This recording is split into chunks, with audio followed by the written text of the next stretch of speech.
Hey guys, I'm finally back home after all that travel nonsense that I went through. By the way, if you're going to be delayed at an airport, make sure it's not one that is in the midst of conspiracy theories or possibly haunted. We'll talk about that, some moves revolving around the Ducks, and some points projections. Yeah, we're going to talk about all that. Let's hit the music. You're Locked On Ducks, your daily podcast on the Anaheim Ducks, part of the Locked On Podcast Network, your team every day. So I think I came back from that airport and my laptop got haunted because as of right now, the video's not working and it's also 100 degrees. It is hot, folks. But hi, everyone. Welcome to Locked On Anaheim Ducks, part of the Locked On Podcast Network. I'm your host, Jason JD Hernandez. I've been covering hockey for over a decade, coming up on a dozen years. And I want to thank you for making this your first podcast of the day. Don't forget this podcast is free and available across all platforms, including Stitcher, Spotify, Odyssey, etc., etc. All right. I'm on Twitter, at StimpyJD. We're going to start off right away. As you can tell on YouTube, if you're watching on YouTube, there's no video. Let me explain the last few days. So I was out in Chicago and came back on a Tuesday. Yeah, the day was fine. Got to the airport just okay. Plane took off a little bit delayed, so getting out of O'Hare was fine.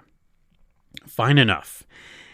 And then I wound up at Denver International Airport. So if you're not familiar with Denver International Airport, it's a big airport with a lot of weird crap, including a weird haunted horse sculpture with red eyes. And if you haven't looked it up, there's a massive sculpture that is haunted because the person that sculpted it towards the end, a piece of the sculpture fell on him and the sculpture died. Yeah, that happened. Oh, and there could also be a little conspiracy theory surrounding Denver Airport. If you look at it from overhead, it forms the shape of something that is not so good. Not really. There may or may not be some tombs there. I may or may not have passed by there and looked with grief and said, "Oh, that's what that is." Yeah, it was weird. I was only planning on being there for an hour and change.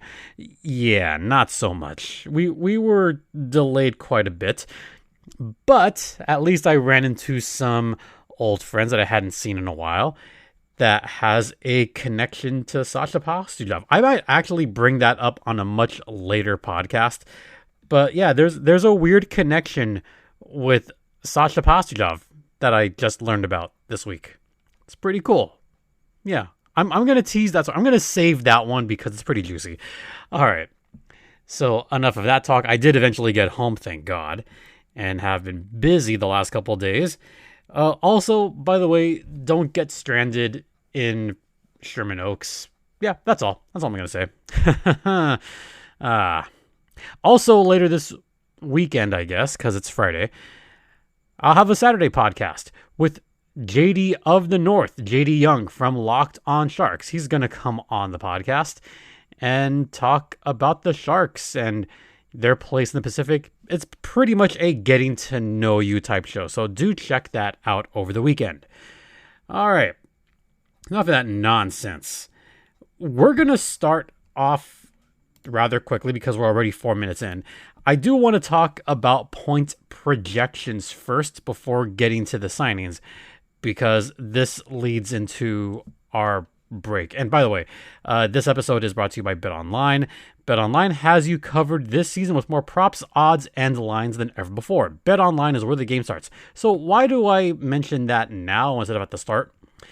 Because BetOnline put out a lot of lines in the recent past. They put out who's going to win each trophy. They put out who's likely going to win the Stanley Cup. The Ducks are not in there. There's also points projections. Now, this is always fun. 2 years ago, the Ducks were projected to be second to last. And in fact, they were. So they were not too far off on that. Last season, the Ducks were projected about where they were. So that's fair. They were projected to get about 79 points. They did surpass that. Not by much. Sad to say. The Ducks did wind up with 76 points. See the joke. The joke there is that they were actually below expectations. They were projected to be above for a while, and then somehow it all went to crap. So guess where they're projected now? The Ducks are projected to get over/under 78.5 points. That seems rather low, doesn't it? It seems rather low in comparison. Here's what I mean by that. There's not many teams that are below the Ducks as far as points. In fact, let me list them out for you. Let me list out the teams that are projected to be lower than the Ducks as far as points. Ready? San Jose, Montreal, still with me? Chicago, Buffalo, Arizona. Oh, that's it? That's the list? That's the entire list of teams that are projected to be worse than the Ducks. Arizona, Buffalo, Chicago, Montreal, San Jose. That's it? That is a short list. If you really think the Ducks are going to be under 78.5 points, if you really think the Ducks are going to be that bad, that even Seattle's better than them, yes, they're projected to be number 7 in the division. Right there with San Jose. But San Jose just only a point lower.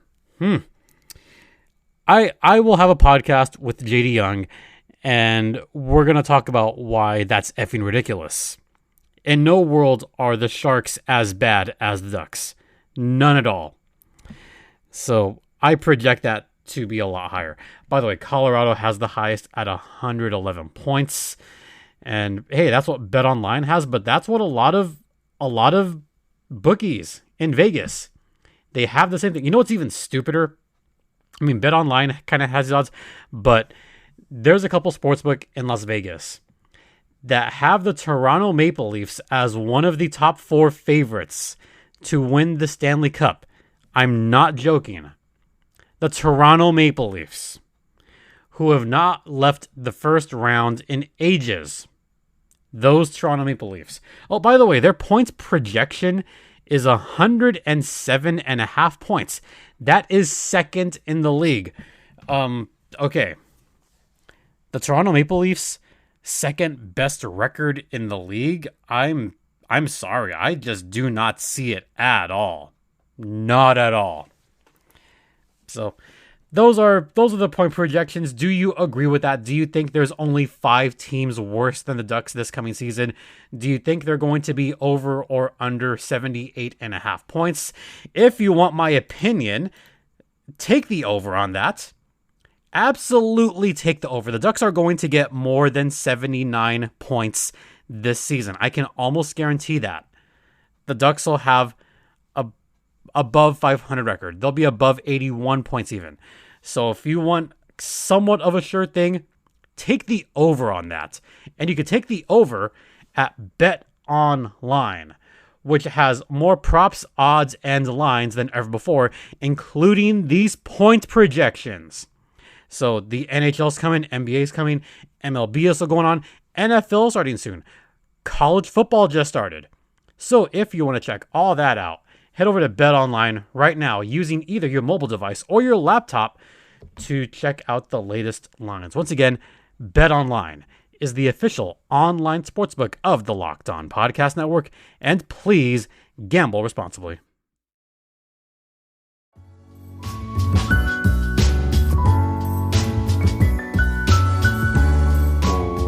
Welcome back to Locked On Anaheim Ducks, part of the Locked On Podcast Network. You're locked in with Jason JD Hernandez. And before I get all rattled again about those stupid points projections, we got to talk about sled hockey.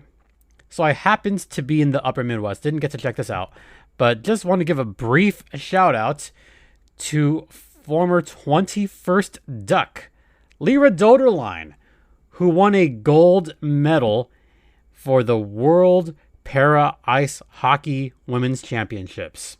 Yep, USA won gold. They dominated that game over Canada. And Lyra Doderline, she got a goal in that game, a nice goal in that game in the, I want to say, first period. So congrats to all the athletes, and congrats to Lyra Doderline for bringing home the gold. USA, USA, USA. Yeah, I loved watching that. So great for her to get to celebrate with her teammates. That was really cool to watch. All right. So we've got a couple of deals to talk about.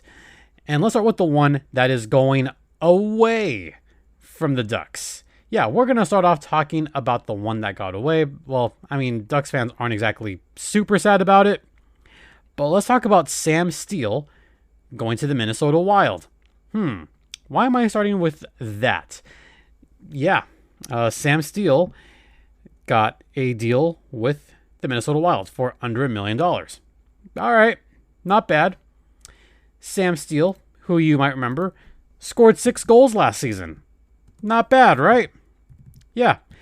Sam Steele, by the way, the season before that, he scored 6 goals. Still not bad, right? Let's go to the previous season, 2020. He scored 6 goals. All right, so he's consistent. How about his rookie season? Oh, 6 goals. 4 seasons, 24 goals. He's got 6 goals in each of those seasons. So, hey, if nothing else, he is at least consistent for what it's worth. Good for Sam Steele. At least he got signed by a team out of free agency. Hey, you know what? Good for him. I mean, you know, Sam Steele, he tried his hardest. He really tried to be a workhorse on this team. He's not what the Ducks expected. I think the Ducks were hoping for a little bit more out of Sam Steele. They were hoping he would be at some point a double-digit goal scorer. It just has not happened. And with him playing center mostly, that kind of puts him in a tough spot because the Ducks now have a 3-headed monster up the middle, potentially, with Zegras, Strome, and McTavish. And you have Lundestrom. So Steele would be the odd man out. And you could have other guys that could plug into center for the Ducks. So, you know what? Given the young guys that are coming up, I don't think there was any place for Sam Steele anymore. But, hey, you know what? I wish him all the good luck. I wish him a lot of good luck in Minnesota. And maybe he'll surprise us. Maybe he'll score 7 goals with the Wild next season. And speaking of the Minnesota Wild, they were involved in a trade with the Anaheim Ducks. Yep. Yeah. Sam Steele went to Minnesota August 30th. August 31st, the following day, the Wild announced that they traded Dmitry Kulikov to the Ducks for future considerations. My God, future considerations has been busy this offseason, hasn't he? Yeah. So Dmitry Kulikov to the Ducks. You know what? That ain't a bad trade. Not at all, because Dmitry Kulikov at least is a very competent, even strength defender. That's something that the Ducks sorely needed. Look at who they got. They got Klingberg. Klingberg is a great offensive defenseman, not exactly stellar on the defensive end. And now they got someone that can plug away on that third line. Maybe in the second line once in a while if Dallas Eakins wants. But hey, you got a good defensive stalwart right there in Kulikov. You could do worse. So, hey, you know what? Not a terrible trade for the Anaheim Ducks. So now where does that leave the Ducks roster? I'll talk about that a little bit with JD Young tomorrow, but we're going to see the defense maybe bolster up a little bit in San Diego because you're going to have guys like Mahura, who's probably going to be the odd man out more often than not. And that sucks for Mahura because I think he's a very capable defenseman. Just one of those things that he might wind up being the 7th defenseman. and could be scratched a lot or could go down to San Diego. Same with, I don't know, some other defenseman named Simon Benoit, Colton White. I mean, who knows who's going to end up on the actual team? Urho Vakanainen. He might make the team, he might not. Right now, you have 5 defensemen. You have Klingberg, Fowler, Shattenkirk, Kulikov, Drysdale, who should assuredly make the team. Then you have that 6th D position up for grabs, and that 7th D position also up for grabs. And you're going to have at least one or two of those guys go down to the American Hockey League and play with the San Diego Gulls. So, yeah, that's what's going on defense for the Ducks. Pretty interesting, huh? And as far as cap space, they've still got a ton of it. And they're going to have to use it not this season. No. They're not going to use all their cap space this season. Because there's a couple of free agents, possibly, that the Ducks need to re-sign the following season. They got to re-sign Troy Terry. They got to re-sign Trevor Zegras. They got to re-sign Jamie Drysdale. That's where they're really saving all that money. And you have Shattenkirk, who may or may not come back. You have Anthony Stolarz, who may or may not come back. The John Moore money goes away. Oh, and guess what else goes away? The Corey Perry money. That finally goes away from that buyout. They're paying him $2 million for one more season to not play with the Ducks. So, yeah, Kulikov could be an interesting choice for the Ducks. I'm excited about it. You know, you could always use more solid defensemen that could be perfectly cromulent. Perfectly. All right. We're going to head to the second intermission, but first we have this brief PSA. Are you one of those people who thinks it's okay to drive stoned? What's the worst that can happen? You end up driving below the speed limit. It's no big deal, right? Wrong. The truth is your reaction times slow way down when you're high. You not only put yourself in danger, but everyone around you. Talk about a buzzkill. So stop kidding yourself. It's not okay to drive high. If you've been using marijuana in any form, do not get behind the wheel. If you feel different, you drive different. Drive high, get a DUI.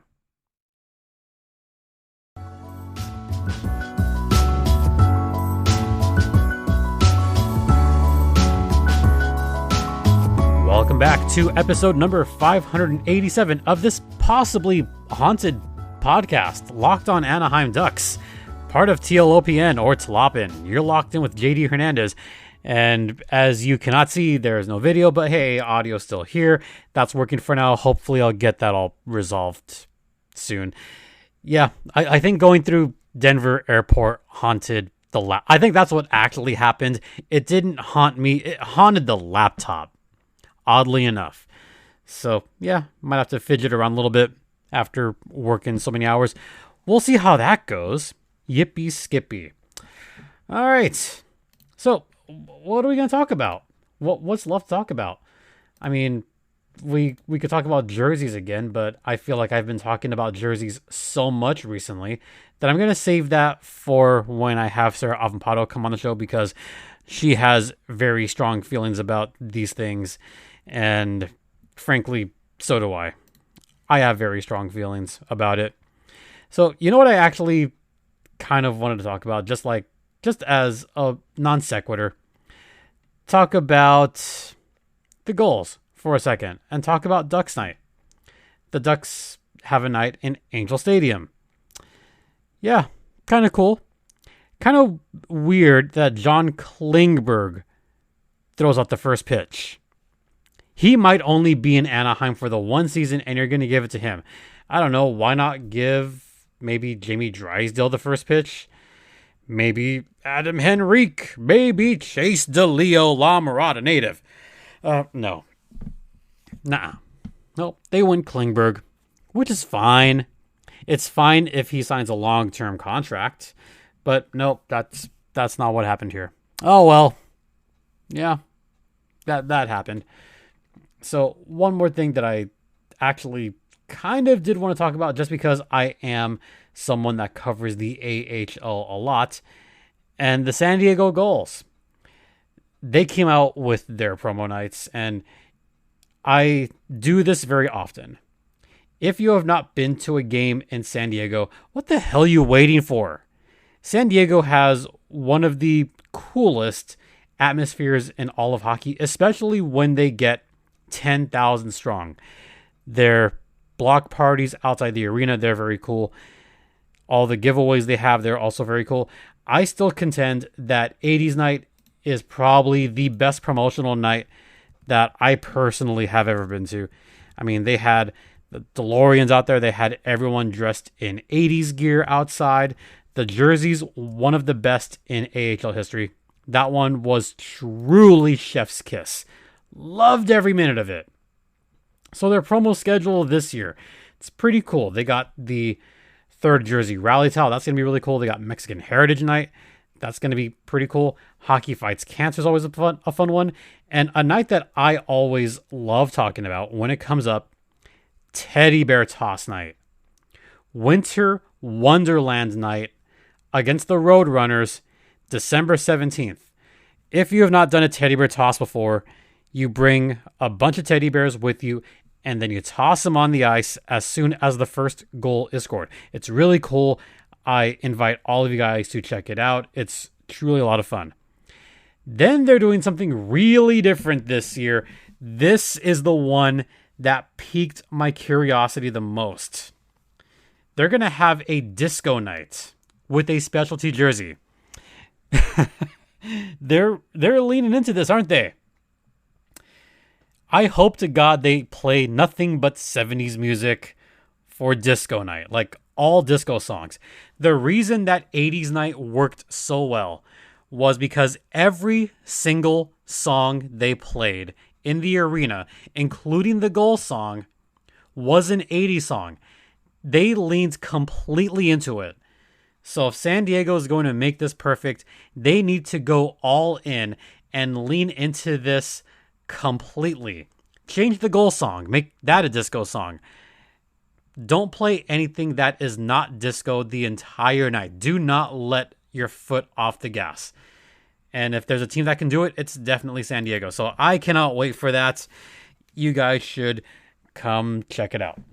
All right, that's going to do it for this podcast. A little bit shorter. And again, apologies for the lack of video. We'll see how things play out later on. All right.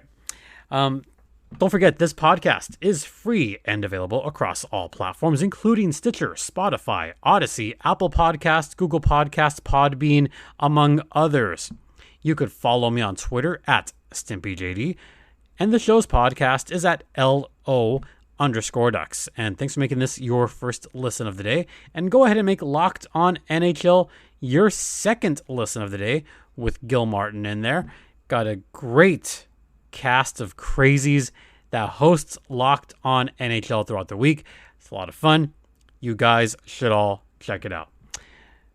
Once again, thank you for your continued support. It is greatly appreciated. And don't forget, we have a weekend episode coming up this weekend with JD of the North. Yeah, it's a fun one. All right. Once again, I appreciate you all. Thanks so much. For Locked On Anaheim Ducks, I'm Jason JD Hernandez saying have a great rest of the night. Please continue to be safe out there, be kind to one another, and Ducks fly together.